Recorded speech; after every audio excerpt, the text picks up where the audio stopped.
2026년 병오년 KBC 신년 특별대담 대한민국 정치의 길을 묻다. 트럼프 미국 대통령이 미 육군 특수부대 델타포스를 베네수엘라에 보내 미국을 적대시하는 마두로 베네수엘라 대통령 부부를 불과 3시간 만에 생포해 미국 본토로 압송하는 트럼프스러운 일을 했습니다. 미국의 마두로 생포에 김정은 북한 국무위원장은 극초음속 미사일 발사 무력 시위로 응수했습니다. 중국을 국빈 방문한 이재명 대통령은 시진핑 국가주석과 정상회담을 갖고 북핵 문제와 한중 경제협력 등에 대해 논의했습니다.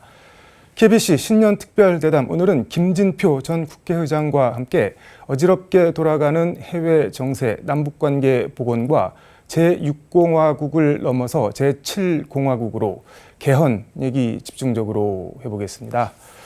의장님 어서 오십시오. 네, 반갑습니다.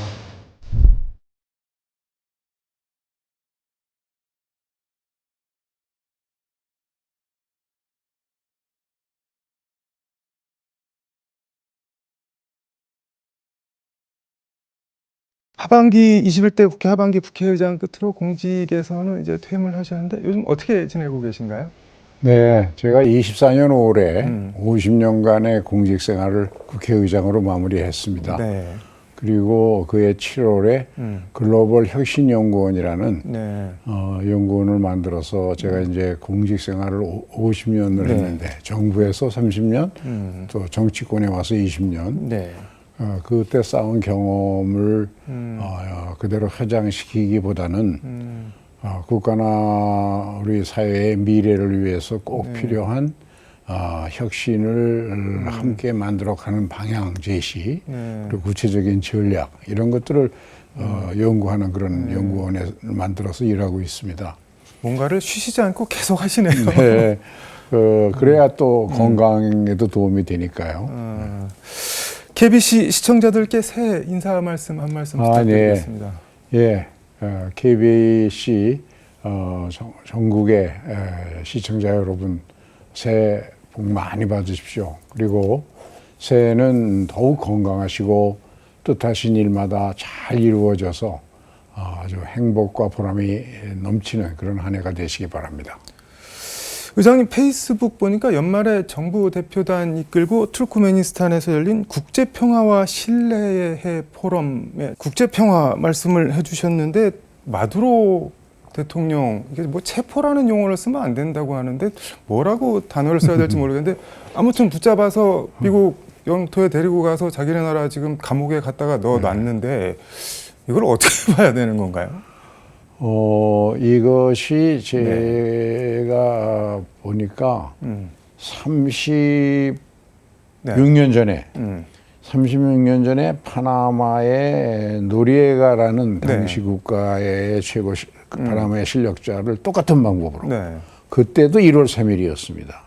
똑같은 방법으로 압송해다가 미국 연방법원의 재판을 받고 복역을 하다가 그 사람은 이제 타계했는데 미국에서는 이 마두로 대통령 내외가 소위 그 미국에 가장 많이 마약을 수출하는 밀매 조직의 수괴다 해서 이미 기소가 돼서 법원에서 재판을 받고 있는 중입니다. 벌석 재판을. 그러니까 미국 입장에서 보면 그렇게 얘기할 수 있겠지요. 그러나 13년간 베네수엘라에서 공포 독재 정치를 해왔는데 하지만 주권 국가의 그 나라 헌법에 의해서 당선된 대통령인 거는 분명하니까 그런 점에서는 국제법 위반이라는 많은 나라의 비판이 있을 수밖에 없죠. 다만 우리 경우 우리와 가장 가까운 동맹 국가인 미국의 트럼프 대통령이 이기 집권하자마자 뭐 수십 차례에 걸쳐서 베네수엘라의 이 마약 밀매 그리고 석유를 미국이 투자한 모든 석유를 몰수했다는 그런 문제들을 들어서 행동을 예고해 왔거든요. 그런 점에서 참 뭐라고 좀 비판적 평가를 하기도 쉽지 않은 약간 애매한 그런 문제입니다. 아니 근데 보면은 파나마 노리에가 말씀해 주셨는데 여기는 스에즈 운하 국유화 뭐 이거 이슈가 있었고 이번에 네. 말씀하신 대로 이 베네수엘라 여기는 미국 그 기름 오일 기업들 자산 다 몰수해서 국유화해서 이거 결국 기름 때문에 이러고 있는 거 아닌가요? 이거? 베네수엘라의 경우에는 세계 석유 매장량으로 공식적으로 인정된 1위 국가입니다. 아, 공식 1위인가요? 거기요? 네. 그런데 거기에서 생산되는 석유량의 80% 이상을, 84%를 중국이 몰빵 수입을 해서 쓰고 있습니다. 네. 그러니까 미국의 바로 코앞에서 중국 세력이 파나마에서도 네. 베네수엘라에서도 파나마 운하의 운영권을 또 중국이 받아가지 않았습니까? 네. 그러니까 이것을 트럼프는 도저히 못 보겠다. 그래서 돈노주의라고 그러잖아요. 그냥 중국이 우리 코앞에서 네. 그런 일 하는 거 다 못 봐주겠다. 필요하면 무력을 행사해서라도 미국의 국익을 지켜내겠다. 근데 냉소적으로 보는 사람들은 뭐 그렇게 보는 것 같기도 한데 베네수엘라, 트럼프, 미국 너네가 먹어라. 그럼 시진핑 대만 먹고 그다음에 우크라이나 푸틴이 먹어라. 뭐 이렇게 정리하려고 지금 그러는 거 아니냐. 그렇게 될 수 있는 가능성을 그것이 우리 국익에 부합하지 않으면 그걸 지켜내는 게 외교 아니겠습니까? 그게 국가 경영이고. 그런 점에서 한국을 감히 그런 넘보지 못하도록 하는 그런 국가의 위상을 만들 필요가 있다. 그런 생각이죠. 북한은 뭐 극초음속 미사일을 쐈다고 하는데 이거는 뭐 레이더에도 안 잡힌다고 하는데 이거는 뭐 경고 비슷한 거 아닐까요? 우리는 베네수엘라랑 다르다. 이상한 생각 품지 마라. 뭐 그런 걸로 봐야겠죠, 이거는. 뭐 언론에서 평을 하기를 가장 놀란 사람은 김정은일 거다 그런 얘기 하지 않습니까? 네. 그런 이제 신경질적인 반응 당연히 보이겠죠. 그 북한의 체제 유지를 위해서 필요한 거라고 자기들은 생각했겠죠. 그런데 이번에 이제 이재명 대통령이 아마 중국 시진핑 주석하고 이번에 정상 방문을 통해서 한중 관계가 그야말로 완전 정상화되고 그러는 와중에 북한 문제에 대한 그런 중국의 협력도 한 발짝 더 다가가게 만들 수 있는 그런 좋은 기회가 되기를 바랍니다. 근데 저는 개인적으로 약간 뭐 이상한 질문일 수도 있는데 가령 우리가 왜 북한이랑 굳이 관계를 개선해야 되는 건가요? 가령 뭐 문재인 정부 때 남북 관계 좋을 때 뭐 왔다 갔다 공연하고 뭐 그런 거 공연 보는 건 좋은데 그거 말고 뭐 좋은 점이 뭐가 있었지 이런 생각도 들고 지금 관계가 안 좋다고 해서 뭐 우리가 불편한 게 뭐 있지? 그냥 너네는 핵 이고 살아라. 우리는 우리끼리 잘 산다. 이렇게 하면 안 되는 건가요? 그게 소위 지금 통일부 장관도 얘기하는 평화적 두 국가론이죠. 그런데 문제는 북한이 적대적 두 국가론을 주장하고 있거든요. 우리와 북한이 지금 상태는 정전 상태입니다. 정전 협정에 맺어져 있는 상태 아닙니까? 전쟁 중에 잠시 쉰다는 것이죠. 언제든지 재발할 수 있고 북이 북핵 위협을 계속 가속화시키면 그러면 이것은 우리의 한반도에 핵이 있다는 걸 전제로 한다면 일본과 한국과 나아가서는 대만의 핵 개발도 북한이 핵을 개발하고 그것은 통제가 안 되는데 우리 일본이나 한국이나 대만이나 자유권을 행사하려면 궁극적으로 우리도 북한이 저 말을 안 들으면 핵은 죽음의 무기라고 그러지 않습니까? 북한을 보복할 수 있는 무기를 우리가 가져야 되지 않겠냐.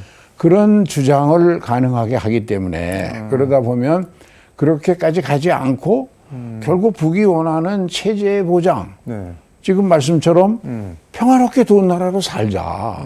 그런 체제 보장을 해주기 위해서 정전협정을 이제 평화협정으로 교체하고 외교관계도 맺고 서로 교역도 하고 우리가 북한 체제에 관해서 간섭하거나 하지 않겠다. 근데 걔들 체제를 걔들이라고 해서 그렇지만 북한 체제를 뭐 우리가 인정을 해주고 미국 인정을 해주고 그러면 핵이 없어지나요? 북한 핵을 없애나요? 그쪽에서? 그렇게 되면 그것하고 핵이 없애는 것하고 교환 관계가 있도록 하자는 것이 그동안의 미국이나 우리 입장이었죠. 그리고 사실은 중국도 마찬가지입니다. 지금은 중국이 동북아시아에서 유일한 핵보유 국가로서 네. 그 위상을 확립하고 그에 따른 발언권을 행사하고 있는데 북이 갖게 되면 북이 핵을 완전하게 공격 수단으로 보장하게 되면 중국인들 북한의 불장난에 우리도 위험할 수 있다고 생각하지 않겠습니까? 그래서 이 문제는 적어도 국가를 경영하는 그런 정치를 하는 사람들 입장에서 보면 충분히 대화를 통해서 풀어나갈 수 있는 문제다. 결국 북한의 의심만 확실히 제거해 주면 될 거 아닙니까? 그러니까 북미 대화 재개는 어떤 식으로든 필요하고 남북 교류 협력은 하는 게 결국 우리한테 좋다. 그렇게 정리를 하면 되겠습니다. 그렇습니다. 국내 문제 얘기해 보겠습니다. 12.3 비상계엄의 밤 우원식 국회의장이 국회담을 넘어가는 그런 장면이 연출이 됐는데 전직 국회의장으로서 그거 어떻게 보셨습니까? 씁쓸한 일이죠. 그런데 저뿐만 아니라 네. 아마 국민들 거의 다 대다수가 그야말로 한마디로 경악했던 날이었죠. 네. 작년 12월 3일이라는 게. 저는 생각해 보면 이제 국민들도 좀 반성해 봐야 된다. 왜냐하면 국회의원과 대통령을 잘 뽑았어야 될 거 아니냐.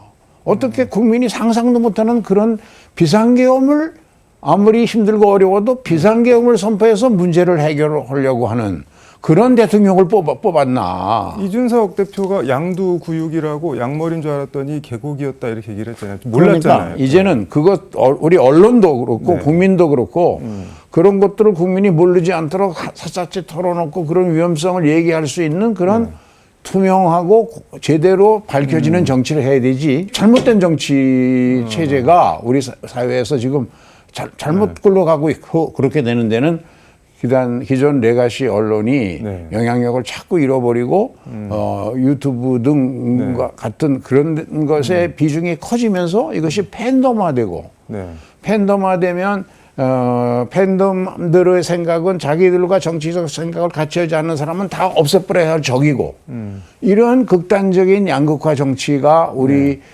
뭐 전 세계에 그런 것이 널리 퍼져가고 있습니다만 특히 우리나라에서 심해지고 있다 하는 점에서 저는 그것이 결국 비상계엄 사태를 막고 우리가 이 고생을 하고 있는 근본 원인이기 때문에 그래서 개헌을 통해서 정치 개혁을 통해서 대화와 타협을 어떻게든지 제도화할 수 있고 정치가 올바로 가게 만들 필요가 있다. 그런 생각을 저는 이번 계엄 사태를 보면서 뼈저리게 느꼈습니다. 아주 죄송한 말씀인데 국회의장 하실 때 대화와 타협 강조해서 사회 보고 국회 운영하고 본회의 진행하시고 하면은 이제 일부 강성 지지층에서는 수박, 고구마 의장님한테도 그런 얘기들을 했거든요. 그거는 어떻게? 그걸 두려워해서는 안 되죠. 그것이 옳은 길이니까. 대화와 타협의 정치를 제도화하는 게 옳은 길이니까. 왜냐하면 우리 정치는 지금 여와 야 간에 서로 상대방을 없애버려야 할 적으로 생각하고 있는데 하버드 레비츠키 교수 말처럼 민주주의를 지탱하는 가장 중요한 것 두 가지가 있는데 하나는 상대적 관용이다. 상대를 없애버려야 할 적으로 생각하면 안 되고 나하고 생각이 다른 그러나 국가의 미래를 위해서 걱정하는 꼭 필요한 사람이니까 파트너다 정치적. 이런 생각을 불과 한 10년 전 우리 선배 정치인들은 그런 생각과 그런 행동을 하는 정치인들이 꽤 있었어요. 그런데 점점 그게 없어지고 있어요. 그러면서 국회가 극한 대립의 장으로 변질되고 있거든요. 그런 점에서 참 걱정이고 또 하나는 제도적 관용이라는 것이 레비츠키 교수가 제안했는데 이것은 뭔가 하면 예를 들면 여당도 법적으로 행사할 수 있는 권한이 10개가 있고 야당도 자기들이 야당으로서 행사할 수 있는 법적 권한이 10개가 있으면 이 10개를 다 써가지고 충돌을 하면 파멸이 이를 뿐이다. 한 2개나 3개 써보면 이 사람이 우리하고 타협이 안 되면 10개까지 가겠구나 라는 걸 깨닫고 대개 4-5개 쓰기 전에 네. 대화하고 타협해서 국민 70-80%가 그 정도면 됐다 할 정도의 타협안을 만들어서 정치를 하라는 것이 네. 그것이 민주주의의 그를 살려가는 길이거든요. 근데 그런 이제 정치를 할 수 있어야 되는데 그러려면 헌법도 헌법이지만 저는 몇 개의 정치 관련 입법의 개정이 필요하다고 생각하는데 첫째가 선거법, 네. 둘째는 정당법, 네. 세 번째는 국회법 이 세 가지를 저는 개정을 주장하고 지금도 우리 연구원을 통해서 기회 있을 때마다 그런 걸 주장하고 있습니다. 선거법, 정당법, 국회법 이거 고치자는 거는 우리 정치 제도를 싹 다 고치자는 말씀처럼 들리는데요. 그렇죠. 지금 이 정치 그대로 놔두면 네. 정치 때문에 대한민국이 제대로 발전도 안 되고 네. 위기를 맞을 12월 3일 같은 위기가 또 있었습니까?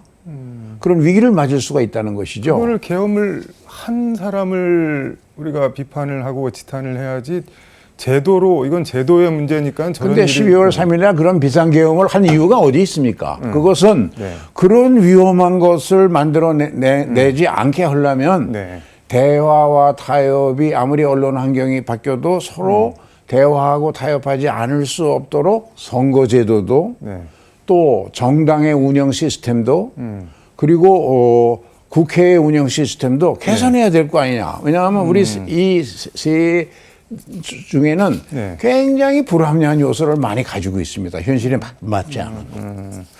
그럼 뭐 이게 결국 크게 보면은 87년 체제, 제6공화국 체제는 이제 옷을 벗어야 될 때가 됐다. 그런 말씀처럼 들리는데 그럼 개헌을 어쨌든 하긴 해야 되는 건가요? 그렇죠. 뭐 개헌이 필요하다는 데 대해서는 지금 국민들의 70% 가까이가 개헌이 꼭 필요하다는 생각이고 또 전문가들 네. 예를 들면 뭐 헌법학자나 공법학자들은 거의 100% 반드시 개헌을 해야 된다. 안 그러면 대한민국은 더 이상 전진할 수 없다. 이렇게까지 얘기하는 사람들이 많지요. 그거는 38년 전 이 헌법이 만들어졌을 때 우리나라는 개도국 초기 단계였습니다. 직전에 비상계엄도 있었잖아요. 네. 마치 비유를 하면 네. 중학교 교복을 대학생, 대학원생이 된 학생에게 억지로 입히고 이대로 살라고 강요하는 거랑 똑같다. 이렇게 저는 생각해서 바꿀 필요가 있는데 뭘 바꿔야 되느냐. 네. 여기에서 이제 가장 그 많은 전문가들이 바람직하다는 정치 체제라고 생각하는 것은 내각 책임제를 선호합니다. 저도 마찬가지입니다. 이 내각 책임제 하에서는 근본적으로 여당과 이 정부는 여당원들이 정부를 바로 구성하니까 여당과 정부는 일사불란하게 함께 갈 수 있죠.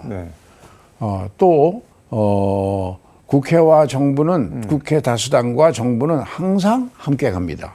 만약에 여당이 소수고 연정체제로 가더라도 일단 그 내각 책임제가 순항하는 동안에는 국회의 다수당과 정부는 늘 같이 가기 때문에 국정 운영에 큰 갈등과 혼란이 없이 그 국민의 의견을 잘 수렴해서 정책과 이걸 집행해 갈 수 있는 강점이 있습니다. 근데 말씀 듣다 보니까 갑자기 궁금해진 게 지금 내각 책임제는 정부와 다수당이 늘 함께 간다, 같이 갈 수 있다라고 말씀하는데 지금도 뭐 얘기하는 거 보면 뭐 당정청은 하나다, 뭐 혼연일체가 돼서 앞으로 나가야 된다 그렇게 얘기를 하고 있잖아요. 뭐가 다른 건가요, 그러면은? 기본적으로 대통령제에서는 대통령이 이끄는 행정부와 정당 대표가 이끄는 여당도 반드시 동일체라고 보기가 힘들지요. 실제로 운영에 따라서는 대립하는 경우가 많이 있었거든요. 그런데 이 내각 책임제는 그렇지 않죠. 아예 헌법상 정부를 구성하는 것이 국회의 다수당이 구성을 하니까.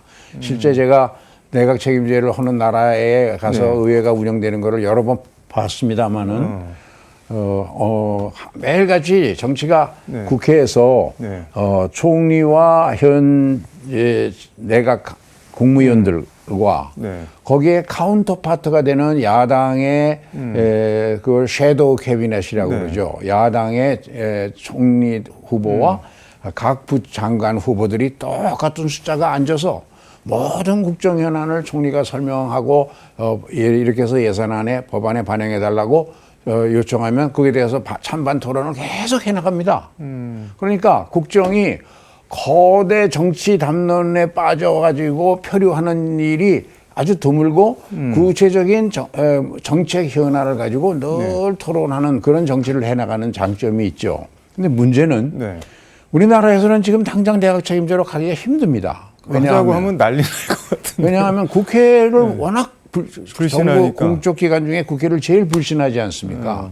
그런데 이제 내각 책임제로 가게 되면 양원제를 또 가야 되는 것이 일반적이니까. 그런데 하여간 국회의원 늘리거나 국회에다 무슨 권한을 더 준다고?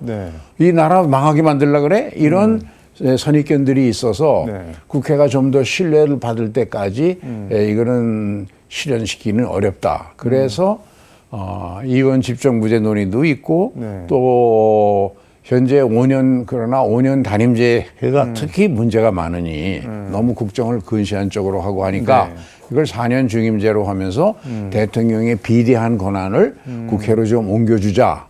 그래서 총리 책임 총리제 해서 국회에서 총리를 뽑는 방법, 감사원을 국회로 옮겨가는 방법 이런 것들이 여야 간에 그동안 논의되어 왔습니다. 근데 말씀하신 대로 뭐 내각제까지가 아니라고 하더라도 총리를 국회에서 뽑아서 실질적인 권한을 주는 책임 총리를 하고 감사원 이관하고 지금도 뭐 예산은 정부에서 기획재정부에서 짜져보내면 이제 기획예산처에서 짜보내면은 그거 뭐 심의해서 뭐 더하거나 깎거나 그런 역할밖에 할 수가 없는데 실질적인 예산권까지 다 주고 그러면 지금도 국회가 이렇게 시끌시끌한데 더 죽자 살자 싸우게 되지 않을까요? 항상 그렇게 비관적으로만 보면 아무것도 할 수가 없지요. 그런 건가요? 네. 우리가 김대중 대통령 때를 한번 생각을 해보면요. 김대중 대통령은 대통령제지만 실제로는 책임 총리제를 철저히 이행하신 분입니다. 왜냐하면 5년 동안에 총리를 4분을 썼는데 그 4분을 다 야당 인사를 썼거든요. 그렇게 되면 어떤 차이가 있냐 하면 국회가 여와 야 사이에 대화와 타협을 하지 않을 수가 없습니다. 자기 당을 대표하는 총리가 김대중 정부의 제2인자로 앉아서 모든 정책을 가지고 와서 국회에 와서 협조를 요청하는데 어떻게 대화하고 타협하지 않을 수 있겠습니까? 그래서 저는 이제 그런 경험을 가지고 있는 우리 정치인들이 당장 내각 책임제로 가기가 힘드니 우선 책임 총리제를 먼저 하면 좀 대통령의 권한이 낮을 거 아니냐. 그리고 행정부 안에서도 예를 들면 인사를 한다든가 중요한 정책 결정을 할 때 대통령이 실질적으로 총리나 국무위원들하고 토론하고 의논을 해야 되는데 이게 잘 안 되거든요. 그동안 보면. 그런데 김대중 대통령 정부 때는 그게 잘 이루어졌거든요. 그래서 김대중 대통령이 경제 위기도 외환 위기를 빨리 극복하면서 정부와도 세계에서 가장 빠르게 이루어냈고 우리 경제를 한 단계 업그레이드 하는데 결정적인 기여를 한 것이 국회와 정부가 서로 대화하고 타협하고 협력하니까 그 기간 동안에 큰 발전이 이루어질 수밖에 없는 것이죠. 약간 영국식 모델 뭐 이런 거를 생각하시는 건가요, 그러면? 대표적인 국가가 영국이고 지금 일본도 내각 책임제고 호주도 내각 책임제인데 제가 호주하고 일본하고 영국의 의회가 운영되는 거를 하루 종일 가서 본 적이 많습니다. 같이 그 사람들하고 이제 제가 호주 특사로 금년에 갔다 왔는데 거기는 국회가 회기 중에는 전 장관과 총리, 부총리가 다 국회 나가 하루 종일 있으니까. 그러니까 국회를 제가 가서 거기서 짬짬이 만나는 수밖에 없어요. 대신 그 사람들이 자기들이 서로 약속한 룰은 철저히 지킵니다. 그 총리하고 좀 얘기하다가 부총리하고 좀 얘기하다가 소속 상임위원회나 소속 그 전체위원회에서 종이 땡땡 어서 오십시오라고 방송하면 출석종인가요? 제가 얘기하다가도 죄송합니다. 제가 다녀와서 하겠습니다. 그러면서 그래요. 그래서 갔다 와서 얘기가 왜 시간을 꼭 지키려고 하냐면 그렇게 방송되고 1분 뒤에 문을 잠가 버린답니다. 아, 늦으면 못 들어가는 건가요? 네. 그리고 언제나 그게 공개되거든요. 모든 회의가 국민에게. 그러면 장관이나 총리나 이런 입장에서 여야가 동수로 딱 앉아서 모든 걸 토론하는데 그 자리에 한 사람이 빠지면 말이 되겠습니까? 그러니까 그 서로 간에 그걸 최우선으로 생각하고 또 철저히 준비해가지고 같이 토론해서 그 자기 주장을 많이 반영시키려고 노력하는 거죠. 근데 그런 생각도 드는데 일본도 내각제를 하고 있는데 우리가 일본을 정치 선진국으로 볼까? 뭐 약간 고개가 갸웃한 측면이 일본이라는 나라는 좀 역사가 많이 다르죠. 일본은 네. 1000년이 넘게 왕정을 황제라고 그러지만 체제를 유지하고 있고 그리고 막부 정치라는 정치를 오래 한 그 후유증 유산도 있고 그래서 중간 보스가 큰 역할을 하는 오래된 문화가 있습니다. 그래서 그것 때문에 이제 우리 정치도 가령 선거구제를 중대형 선거구로 가게 되면 네. 우리 정치도 일본의 나쁜 부패 정치의 유습을 따라가는 거 아니냐 이런 우려들이 있었죠. 그런데 그거는 전혀 아닌가요? 아닙니다. 왜냐하면 우리는 전 세계에서 가장 완전하게 선거 공영제를 실시하는 나라입니다. 국회의원 선거든 대통령 선거든 선거 비용은 전부 국민들의 세금으로 부담하고 있거든요. 그리고 정당 운영비의 95%를 국민 세금으로 부담하고 있습니다. 그래서 무슨 중간 보스가 뭐 저 후배들을 위해서 정치 자금을 지어놓는다 이거는 있을 수 없는 거죠. 그럴 필요도 없지만 그걸 만약에 수수가 밝혀지면 요새도 문제되는 것처럼 뭐 당장 당이 문제가 문 되니까. 닫게 되는 예. 거예요. 근데 중대 지금 승자 독식 소선거구제 한 표라도 많으면은 당선되고 나머지는 다 사표가 되는 거 이거 좀 폐해 없애야 된다 중대 선거구제 취지는 알겠는데 이거는 결국 1, 2당이 본인들 가질 목을 조금씩 다른 제3, 4, 5당한테 나눠주는 형국이 되는데 1, 2당 입장에서는 그걸 받을까요? 그런데 현실적으로? 우선 1, 2당이 받아야 되고 또 받으리라고 저는 보는 것은 한 표만 얻으면 완전히 승자 독점을 하게 되는 정치 구조에서 수단 방법을 안 가지고 무조건 이겨야 된다는 데만 따라서 선거 때뿐만 아니라 선거가 끝나고 나서도 계속 야당은 지역에서나 어디서나 기회만 있으면 헐뜯고 모함하고 이러거든요. 그런데 중대형 선거구가 되면 제가 서울 시내 현재 이제 국회의원이 49명이거든요. 한 명을 빼고 48명으로 가정해서 4인 선거구 12개를 만들었습니다. 지금 서울 시내에 구가 25개니까 약 2개의 선거구에서 두 개의 구청에서 하나의 선거구를 뽑는다고 보면 제가 그동안 치러졌던 국회의원 선거에 실제 투표한 거를 다 집어넣고 시뮬레이션을 해봤습니다. 국회의장 때요? 네, 의장 때. 이제 그렇게 되면 일당이 아무리 대개 지난번 선거에서 24년 선거에서 서울 지역의 1당과 2당의 의석 차이는 30몇 석 대, 10몇 석 이렇게 차이가 많았죠. 그러나 득표 수 차이는 7% 내외밖에 안 됐습니다. 전국적으로는 더 좁았어요. 5몇 %밖에 안 됐어요. 그래서 이 소선거구제가 가지고 있는 치명적인 약점은 민주주의 원칙에 안 맞는 게 사표가 너무 많습니다. 국민들이 행사한 표에 많은 경우 45%는 다 사표가 되니까. 그런데 이 중대형 선거구로 가면요. 어떤 장점이 있냐면 일당이 아무리 많이 이겨도 30석 이상 이기기가 쉽지 않고 2당이 아무리 져도 20석은 확보할 수 있다. 그렇게 되면 서로 대화와 공존의 정치가 만들어지게 될 가능성이 크다는 것이죠. 아무튼 이거는 약간 제로섬 게임 국회의원들 사이에서는 그렇게 돼 있어서 약간 누가 결단을 가령 대통령이 됐든 야당 대표가 됐든 결단을 해줘야 되는 측면이 확실히 이거는 그렇게 미룰 문제가 아니고 국민들이 요구해야만 실현될 수 있다고 생각합니다. 현역 의원들은 특히 일당의 입장에서는 지금 자기들이 누리고 있는 기득권을 계속 가져가고 싶겠죠. 그러니까 그게 아니라 나라의 미래를 위해서 우리가 12.3 계엄 사태 같은 걸 또 안 겪으려면 극한적인 대립의 정치에서 벗어나서 대화와 타협의 정치를 제도화하고 그 출발은 선거구 제도다 이런 얘기죠. 미국식 완전 오픈 프라이머리 공천제도 도입 평소 주장하고 계신 걸로 알고 있는데 이건 뭘 어떻게 하는 건가요? 두 가지인데요. 네. 우리 정당은 아까 말씀드린 대로 운영비를 다 100% 국민 세금으로 내고 있지 않습니까? 네. 부담하고 있지 않습니까? 그런데 그 이유는 헌법상 정당이 국민의 자유로운 정치 의사 결정을 하는 역할을 해달라. 네. 그다음에 공직선거 후보자를 추천해달라. 그런 얘기죠. 네. 그런데 여든 야든 이 두 가지 기능 면에서 국민 세금으로 다 운영하면서 이게 제대로 민주주의 발전에 맞게끔 정당이 운영되고 네. 공직선거 후보자를 추천하고 있냐 하면 그렇지 못한 경우가 많아요.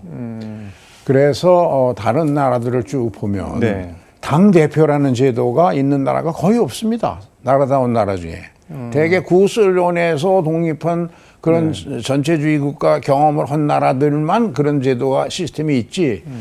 미국에 있습니까? 같은 대통령이지만 미국은 원내정당으로 원내대표를 뽑으면 그 사람이 실제로 그 국회 의사활동을 총 지휘하면서 대화하고 타협하는 중심이 되거든요. 아니 근데 그 이름이 당 대표가 됐든 원내 대표가 됐든 어쨌든 당무를 총괄하는 사람이 있고 상하원, 양원 다수당 대표가 뭐 의장이 그렇지 되고 않죠. 다른 건가요, 그거는? 다르죠. 지금은 쓸데없이 당무라 그래가지고 네. 주로 이제 당 대표와 최고위원들이 뽑혀서 매일 일주일에 3번 회의하고 원내대표가 주재하는 회의를 일주일에 3번 합니다. 그런데 당 대표와 최고위원들이 하는 일은 여든 야든 무조건 상대방 정당의 흠을 찾아서 정치적으로 공격하는 일을 시작합니다. 회의의 시작을. 그러니까 상대도 가만히 있을 수 없으니까 똑같이 하니까 맨 언론은 그중에서 좀 자극적인 것만 뽑아서 보도하니까 국민들이 보기에는 여야는 맨날 쌈질만 한다.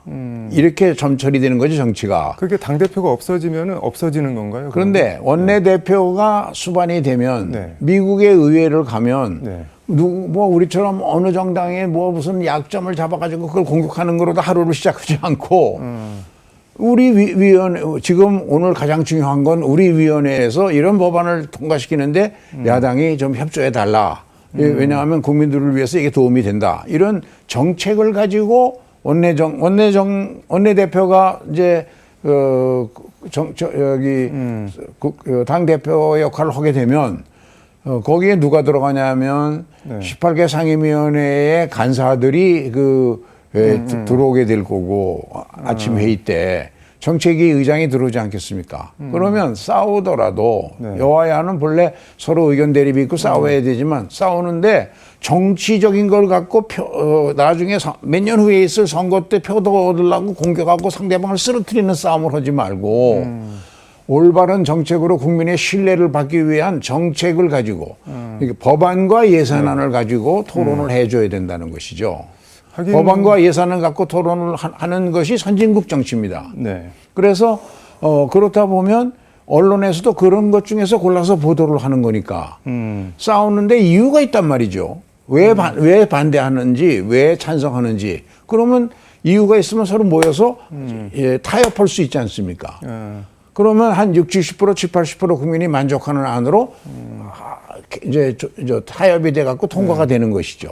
이런 정치를 해와 대화와 타협이 정치가 제도화된다. 그래서 원내정당화로 가자는 거고 그렇게 됐을 때 당대표 최고위원을 없애자는 거니까 그렇게 되면 어떤 역할은 이제 남냐 하면 공직선거 후보자 추천 문제예요. 지금 그 문제도 그동안 정당이 운영된 걸 보면 민주당도 그렇고 국민의힘도 그렇고 많은 경우에 선거 때마다 소위 잘못된 공천 이것이 언론을 통해서 국민들로부터 큰 비판을 받아왔습니다.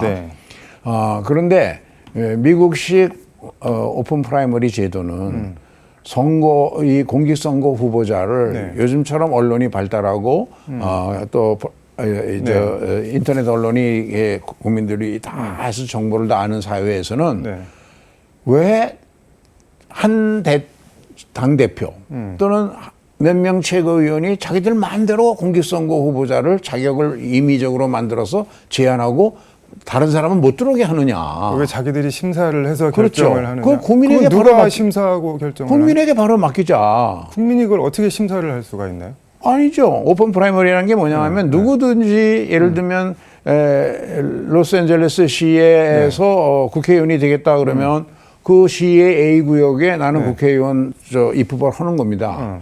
근데 나는 공화당을 대표하기 위해서 나는 민주당적 정책을 대표하기 위해서 한다. 그러면 민주당을 대표하는 사람 수가 두 사람 이상일 때는 프라이머리 예비 선거를 해가지고 민주당 후보를 하나를 미리 예비 선거에서 정하고, 그래갖고 공화당은 또 공화당대로 똑같은 선거 절차를 법으로 정해놔서 당원들이 누구나 당원이 하는 게 아닙니다. 그럼 누가 하나요? 국민 일반 선거 유권자들이 하죠. 그게 완전 당원이 아니어도 상관없나요? 미국은 당원 명부 제도가 없어서 당원인지 아닌지 자기가 당원이라고 어나운스 하면은 그걸 다 받아들여 주는 것이 일반적입니다.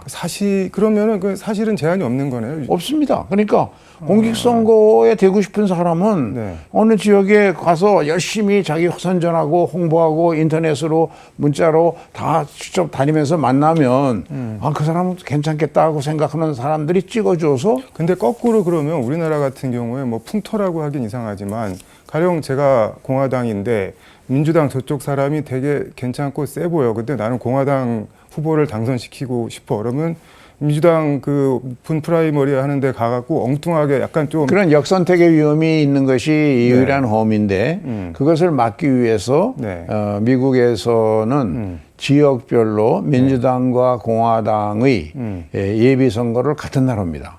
그러니까 같은 장소에서. 그러니까 한 사람은 A 지역으로 두 번 투표는 못 하겠네요. 그렇죠. 그러면. 한 사람은 요건 민주당 가는 구역, 요거는 공화당 가는 구역, 한 장소에서 투표함을 달리해서 하니까.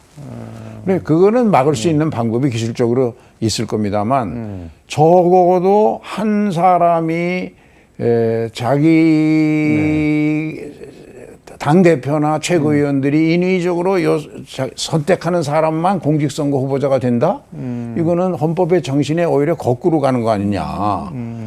공직선거에 좋은 사람을 추천해서 결국은 누가 뽑냐면 국민이 뽑는데 왜 사전 제안을 해서 다른 사람은 아예 게임에도 못 껴들게 만드느냐. 그러니까 후보도 국민이 뽑고 후보도 국민이 뽑고 국민이 선거에도 국민이 뽑자는 것이죠. 근데 개헌 얘기가 윤석열 대통령이 비상계엄 선포하고 뭐 국회에서 파면당하고 이럴 때만 해도 이번에는 개헌하자, 그리고 지난해 6월 대선할 때 그때 같이 하자, 뭐 일부라도 하자, 이런 얘기가 엄청 많았었는데 지금 아예 개헌 얘기가 그냥 쑥 들어간 것 같은데. 이 개헌의 딜레마가 있습니다. 모든 대통령이 후보 시절에는 다 개헌하겠다고 합니다. 대통령 되면 특히 5년 단임제에서는 5년밖에 없는데 임기가 개헌 논의해가지고 실제 성사시키려면은 다음 선거 때까지 중간에 선거 있는데 한 3년 후에 있을 텐데 그때는 모든 이슈가 다 개헌으로 빨려 들어가니까 블랙홀이 되니까 국정운영 동력이 없어져서 안 되겠다.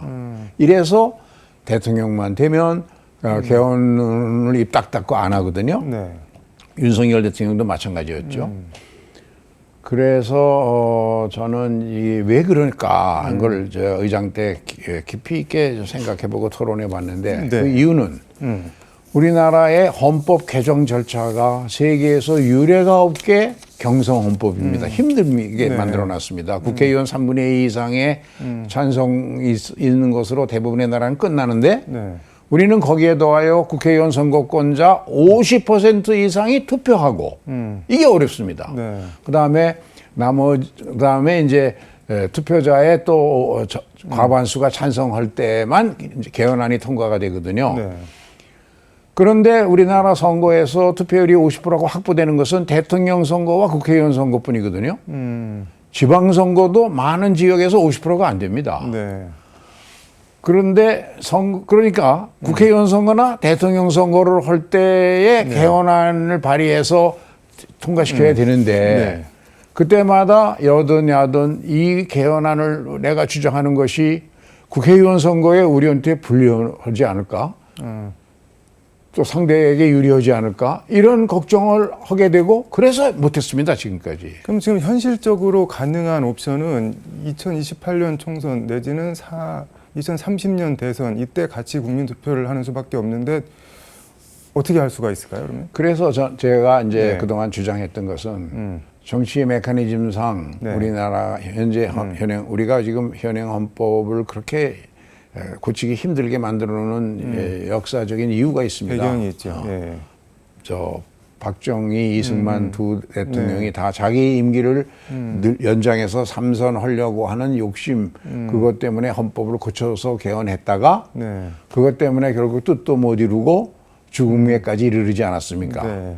그런 쓰라린 경험 때문에 아마 87 헌법을 만드는 사람들이 이거 그냥 여전해서는 못 고치게 만들자고 만들어 놓은 것 같은데 그런데 87 똑같이 저 독립한 독일 같은 나라는 네. 우리하고 같은 해 독립을 했는데 1948년에 90번이 넘게 개헌을 했습니다. 독일이요? 네. 예. 거기는 국회에서만 통과되면 되니까. 그러니까 개헌을 여야 정치 세력 간에 큰 다툼이 있을 때 이것을 해결하는 하나의 방법으로 썼거든요. 근데 이른바 연성 헌법으로 바꾸려고 해도 어차피 한 번은 개헌은 국민투표를 해야 되잖아요. 그래서 첫 번째 개헌은 네. 여야가 합의할 수 있는 것. 뒤집어서 얘기하면 합의하지 않으면 동시에 치루어지는 국회의원 선거나 대통령 선거에서 자기들에게 불리한 것. 그게 뭘까 하고 제가 연구해 보니까 저출생 개헌입니다. 왜냐하면 또 광주 5.18 사태, 광주 5.18 정신을 헌법 전문에 넣자는 거는 여야가 오랫동안 합의했던 거니까 그런 것만 우선 완전히 100% 합의하는 거. 예를 들면 광주 5.18을 헌법 전문에 넣자고 하는데 반대했다가는 호남 지역을 중심으로 거기서 표고 이럴 테니까 수도권에서도 선거 포기하는 수도권에서도. 것처럼. 예. 그러니까 그거 하고 그다음에 저출생 그래 이거 5년 단임제를 오래 하다 보니까 말만 번드르르게 하고 역대 대통령이 정부 자기 임기 중에는 전혀 효과가 나오지 않는 곳에다가 예산안을 많이 쓸 수 없으니까 유럽에 성공한 나라들 네, 프랑스나 스웨덴에 비하면 3분의 1도 안 써서 지금 우리가 세계에 제일 나쁜 이제 불명예를 얻고 있거든요. 네. 그 나라의 존폐가 이게 위험한 거니까 그런 점에서 저출생 문제만큼은 여야가 완전히 합의하고 그것은 2024년 총선에서 여야의 공동 1호 공약이 정책 공약 1호 공약이 저출생 극복 대책이었습니다. 네. 그럼 그것을 둘이 수렴해서 헌법에다 박자. 그러면서 그때 국민투표에 붙이는 거 이거는 빼버리자. 그러면 연성 헌법이 되니까. 그 이후에 이제 국회에서 그 이후에는 여야가 대화와 타협의 정치, 선거법도 고치고 정당법도 고치고 국회법도 고쳐서 국회 운영도 대화와 타협으로 해나간다면 저는 우리가 이 좀 정치가 좀 국민들이 믿고 맡길 수 있는 정치가 되지 않을까. 근데 이렇게 좋은 말씀을 하시는데 왜 일각에서는 자꾸 수박이라고 하는 걸까요? 죄송하지만. 아니 이제 네. 그 당시에 여당이나 다수당의 입장에서는 그냥 지금대로 하면 자기들이 계속 1등 할 수 있는데 왜 자꾸 뭘 양보하는 것 같은 주장을 하냐 이렇게 받아들일 수 있겠죠. 근데 이게 이런 극한 대립이 계속되면 네. 12월 3일 같은 사태가 또 생길 수 있다 하는 걱정과 두려움이 12월 3일 사태를 겪고 나서 우리가 이제 다시는 이런 일이 없도록 만들려면 정치 자체의 체질을 바꿔야 한다.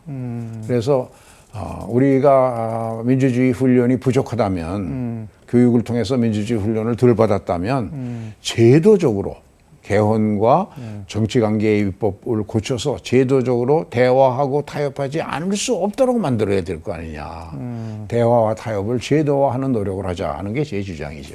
이거는 뭐 수박이든 뭐든 무슨 소리를 듣든 반드시 해야 된다고 보시는 거네요. 그렇죠. 네. 시간이 다 돼서 2026년 KBC 신년 특별대담 대한민국 정치의 길을 묻다 이재명 대통령께 재원이나 고원 혹시 있으시면 한 말씀. 지금 생각보다 너무 잘해 오셨죠. 특히 에이펙 정상회의에서 네. 한미 간의 그 어려운 관세 협상을 굉장히 우리 걱정 많이 했는데 정말 기대했던 그 이상으로 잘 처리했습니다. 2천억 불을 어떻게 할 거냐 걱정했는데 분할 투자로 200억 불씩 10년 해놓으니까 많은 위험 요인이 사라지면서 오히려 이것을 우리의 기회로 활용할 수 있으니까 그런 점에서 저는 요새 이재명 대통령이 공개 국무회의, 토론식 국무회의 운영하는 것도 그렇고 새로운 대통령상을 노무현 대통령 이후 최초로 새로운 토론하는 국무회의를 만들어내는 좋은 정치 리더십을 발휘하고 계시다고 생각하는데 다만 이제 5년이라는 임기가 정해져 있는 거니까 이렇게 정치뿐만 아니라 이 행정 경험도 풍부한 명철한 대통령이 있을 때 나라의 미래를 위해서 국민을 위해서 지금 필요로 하는 교두보 이거는 만들어야 되고 그 첫째가 개헌 문제고 그래서 저출생 같은 국가 장기를 위해서 필요한 것을 담는 그런 개헌의 시작을 했으면 좋겠다 하는 생각이 있고요. 그 다음에 지금 민주당이 맡고 있는 어려운 정책 중에 역대 정부의 유산이기도 합니다만은 주택가격 문제가 수도권에서 큰 문제가 되지 않습니까? 이것이 모든 물가 상승의 원인이기도 하고 사회적으로 많은 빈부의 격차를 만들어내는 아주 우리로서 제일 괴로운 과제인데 이걸 해결하는데 좀 더 많은 예산을 투입하더라도 저는 공공형 임대주택을 대부분의 선진국이 대개 전체 주택의 20%는 공공형 임대주택이 차지해야 되는데 우리는 역대 대통령들이 말만 그렇게 번들어르게 해놓고 실제로는 8%밖에 안 됩니다. 그래서 범퍼가 없어요. 그렇게 되면 바로 몇몇 사람의 거래가 그대로 옮겨 붙거든요. 그래서 정부가 대단히 지역을 개발하고 거기에 공공형 임대주택을 그것이 낙인 효과가 찍힌 가난한 사람들이 사는 것이 아니라 보편적인 주택의 형태로 그래서 제가 제안해 놓은 구체적인 아이디어들이 있습니다. 압구정동부터 반포까지 올림픽대로를 지하화하고 강변으로 현재 있는 아파트들을 다 100m쯤 한강변으로 밀어내자. 그러면 거기 있는 사람들이 이제 지금 30층이 중심이면 50층이나 60층 중심으로 층수를 높여주고 용적률을 키워주면 재산 가치가 늘어나니까 현재 소유자들이 다 흔쾌히 동의할 거 아닙니까?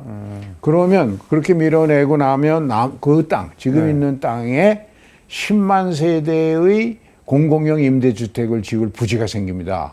그 현대 아파트 부지 쪽 말씀하시는 거. 그러니까 한양, 현대, 반포, 주공 이쪽에 쭉 10만 세대가 그렇게 되면 거기에 공공형 임대주택을 8평짜리, 10평짜리 이렇게 지어가지고 그것 때문에 낙인 효과를 찍지 말고 20평, 30평, 40평형으로 해서 자기의 소득 수준에 따라서 맞추어 살 수 있도록.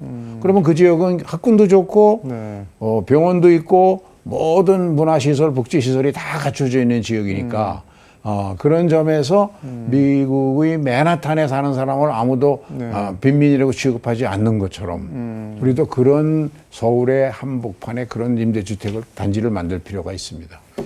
개헌의 시작 그리고 서울 강남 집값 어떻게든 잡는 거 이거 두 개는 최소한 시작을 해놓으셔야 된다 그런 말씀으로 정리를 하겠습니다. 시청자들, KBS 시청자들 국민께 당부하시고 싶은 말씀 마무리 말씀 겸해서 듣도록 하겠습니다. 네, 새해 첫날 이제 여러분과 만나는 날입니다만 나라의 미래라고 하는 건 결국은 우리 한 사람 한 사람이 좀 더 걱정하고 그 걱정을 모아야 되는데 저는 선거 때마다 꼭 투표하고 그리고 싸움 잘하는 사람보다는 일 잘하는 사람 또 대화와 타협을 잘하는 사람 그런 사람을 여러분들이 대표로 좀 뽑아주십시오라고 부탁드리고 싶습니다. 이재명 대통령이 혹시 총리로 모시면은 가실 생각은 있으실까요? 저는 이제 나이도 먹었고 뭐 할 만큼 했는데요. 많은 또 좋은 분들이 있지 않습니까? 네, 오늘 시간 내주셔서 고맙습니다. 의장님 말씀 잘 들었습니다. 네, 감사합니다. 오늘 KBC 신년 특별대담은 김진표 전 국회의장과 함께 남북관계 복원 제6공화국을 넘어 제7공화국으로 개헌, 대한민국에 나아갈 길을 짚어봤습니다. 내일은 진보와 보수, 좌우 진영과 이념이 아닌 사실의 힘을 믿는 언론인 조갑제닷컴 대표와 대한민국 정치에 나아갈 길을 짚어보겠습니다. 시청해주셔서 감사합니다.